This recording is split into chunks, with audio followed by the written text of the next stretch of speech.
नमस्कार, आप देख रहे हैं जनता टीवी और मैं हूं आपके साथ अभिषेक। बुलेटिन की शुरुआत करते हैं। लगातार हो रही बारिश की वजह से यूपी के 15 जिलों में इन दिनों बाढ़ की चपेट में है। तो आपको बताएंगे कि 257 गांवों में बाढ़ का पानी भर गया है और गंगा और यमुना में उफान जारी है। तो आपको बता दें कि प्रयागराज में भी इस तरीके का पानी का जल है। हम आपको खबर से आगे बढ़ाएंगे, लेकिन उससे पहले आपको बता दें कि पीएम मोदी लगातार लोगों से संवाद। अधिकतर का मालिकाना हक बहनों के नाम पर है। हमने हजारों किलोमीटर ग्रामीण सड़कें बनवाई तो सौभाग्य योजना के जरिए लगभग 3 करोड़ परिवारों को बिजली कनेक्शन दिया। आयुष्मान भारत योजना 50 करोड़ से अधिक लोगों को 5 लाख रुपया तक के मुफ्त इलाज की सुविधा दे रही है। मातृ वंदना योजना के तहत गर्भावस्था के दौरान टीकाकरण और पोषक आहार के लिए हजारों रुपये सीधे बैंक खाते में जमा किए जा रहे हैं। जन धन योजना के तहत हमने करोड़ों बहनों के बैंक खाते खुलवाए, जिनमें कोरोना काल में लगभग 30,000 करोड़ रुपए सरकार ने जमा करवाए हैं। अब हम जल जीवन मिशन के माध्यम से ग्रामीण परिवारों की हमारी बहनों को पाइप से शुद्ध जल, नल से जल पहुंचाने का काम जारी है। साथियों, बहनों के स्वास्थ्य, सुविधा और सशक्तिकरण के इस संकल्प को उज्ज्वला योजना ने बहुत बड़ा बल दिया है। योजना के पहले चरण में 8 करोड़ गरीब, दलित, वंचित, पिछड़े, आदिवासी परिवारों की बहनों को मुफ्त गैस कनेक्शन दिया गया। इसका कितना लाभ हुआ है।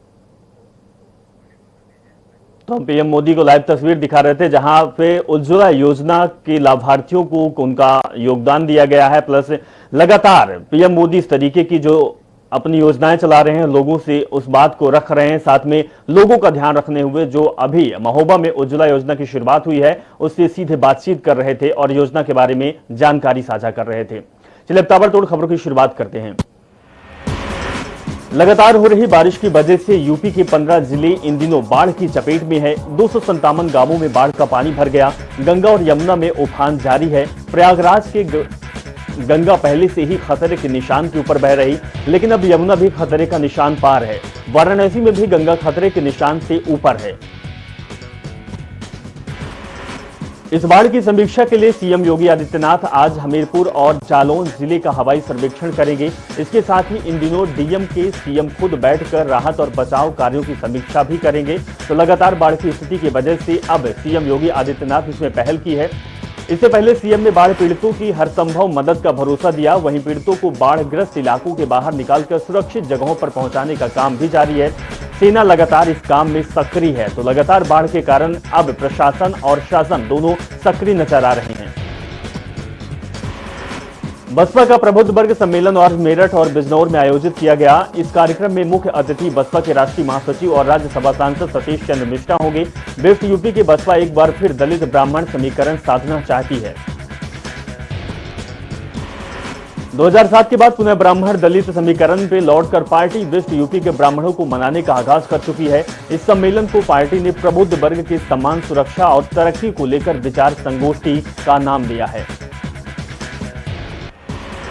प्रियंका गांधी वाड्रा के आदेश के बाद आगामी उत्तर प्रदेश विधानसभा चुनावों में बीजेपी को सत्ता से हटाने के लिए बीजेपी गद्दी छोड़ो अभियान की शुरुआत कर पूरे उत्तर प्रदेश के कांग्रेस की ओर से जिला स्तर पर यह कार्रवाई की जा रही है, अभियान चलाया जा रहा है। आज कांग्रेस के इस अभियान का दूसरा दिन है और लगातार अभियान में लोग जुड़ते जा रहे हैं। कांग्रेस महंगाई, भ्रष्टाचार और महिला सुरक्षा के मुद्दे को लेकर लगातार सरकार को घेरने की कोशिश कर रही। सोमवार को भी कांग्रेस ने प्रदेश के कई जिलों में पैदल मार्च निकाला। इस दौरान कांग्रेस कार्यकर्ताओं ने बीजेपी गद्दी छोड़ो के नारे भी लगाए।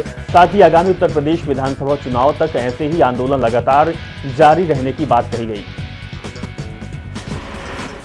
अयोध्या के एसएसपी शैलेंद्र पांडे ने साल्वर गैंग का खुलासा किया और एक युवती समेत 6 लोगों को गिरफ्तार किया।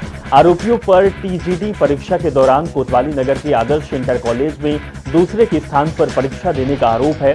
बता दें कि इस मामले में कॉलेज के प्रिंसिपल ने मुकदमा दर्ज कराया था। 2022 के चुनाव की तैयारियों को लेकर सभी राजनीतिक पार्टियों ने तैयारी शुरू कर दी है। बसपा की ओर से अमरोहा में भी विचार गोष्ठी का आयोजन किया गया, जिसमें प्रबुद्ध वर्ग की सुरक्षा और तरक्की को लेकर चर्चा की गई। आयोजन में 2022 की चुनावी तैयारियों को लेकर विचार किया गया। विचार संगोष्ठी को संबोधित करते पहुंचे बसपा के राष्ट्रीय महासचिव सतीश चंद्र मिश्रा का बसपा कार्यकर्ताओं ने फूल मालाओं से जोरदार स्वागत किया। आगरा राष्ट्रीय लोकदल के अध्यक्ष जयंत चौधरी आज आगरा में शहीद के परिवार के साथ मुलाकात करेंगे। जयंत चौधरी शहीद को वीरांगना ममता रावत और शहीद के पुत्र अभिषेक रावत से मुलाकात करेंगे और उनके साथ वार्ता करेंगे।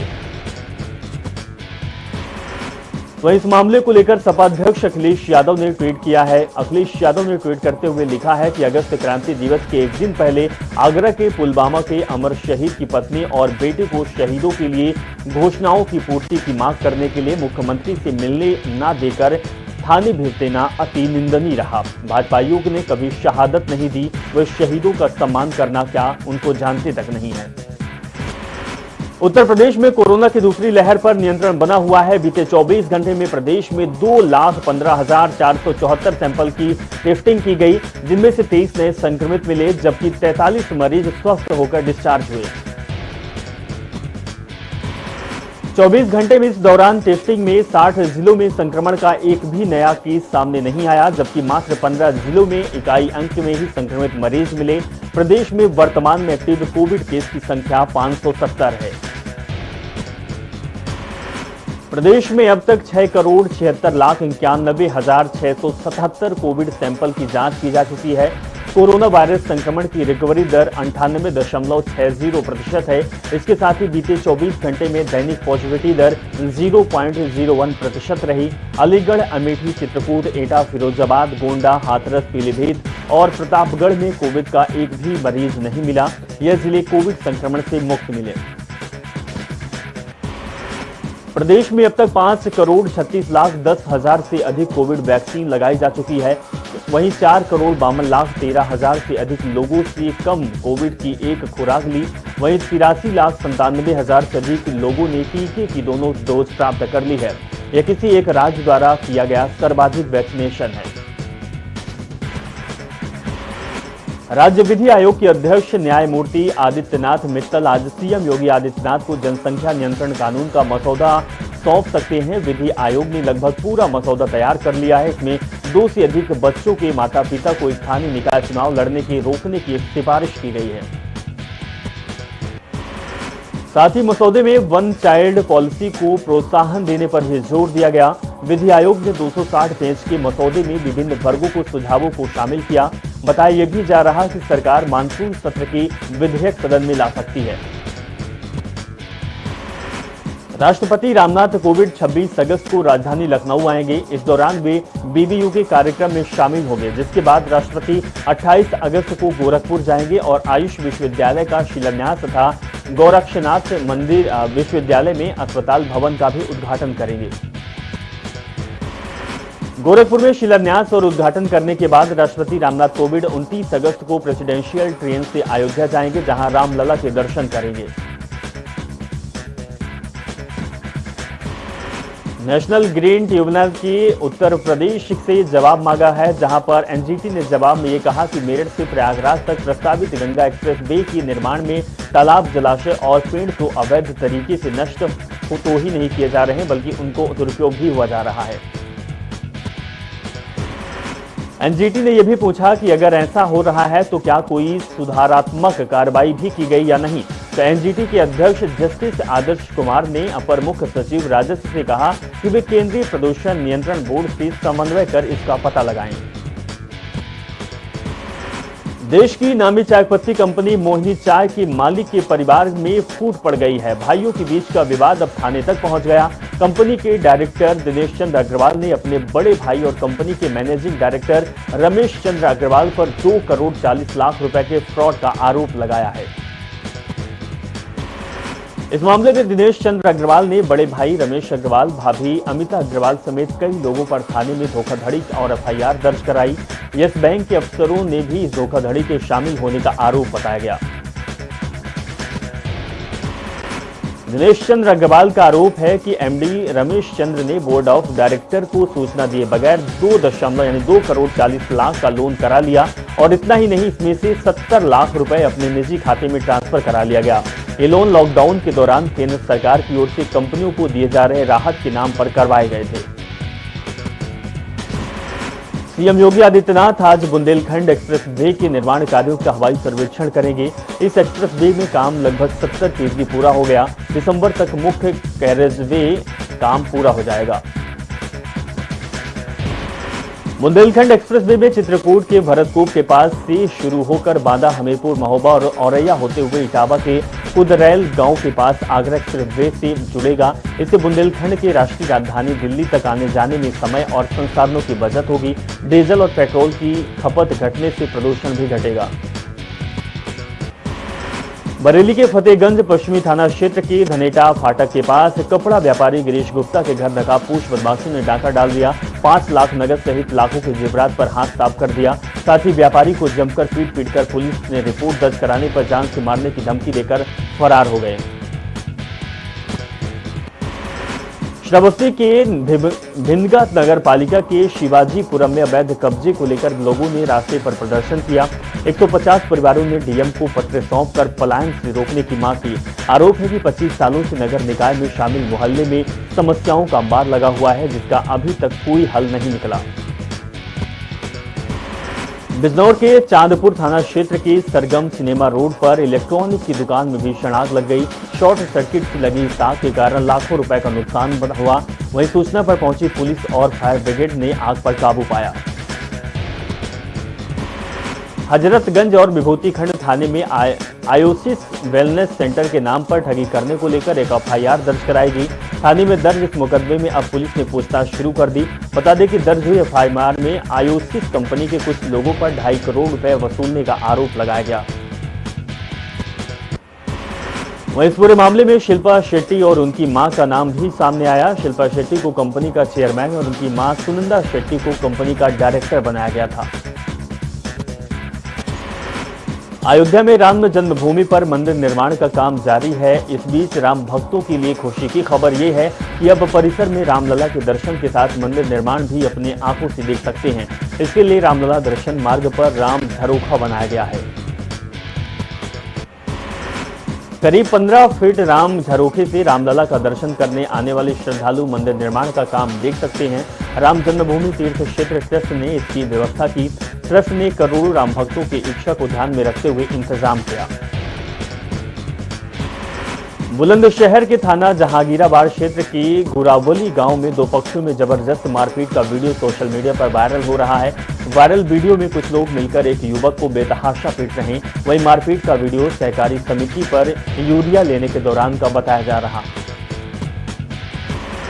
जौनपुर के खुटहन पुलिस की पशु तस्करी से मुठभेड़ हो गई। इस दौरान गोली लगने से एक तस्कर घायल हो गया। वहीं एक सिपाही की बाह की फूटी हुई गोली निकली, जिसके बाद दोनों घायलों को अस्पताल भेजा गया। वहीं मुठभेड़ में 4 तस्करों को पुलिस ने गिरफ्तार किया। बरेली में स्वतंत्रता दिवस के उपलक्ष्य में बरेली जंक्शन पर जीआरपी ने सघन तलाशी अभियान चलाया और यात्रियों को लावारिस वस्तुओं से सावधान रहने की सलाह दी।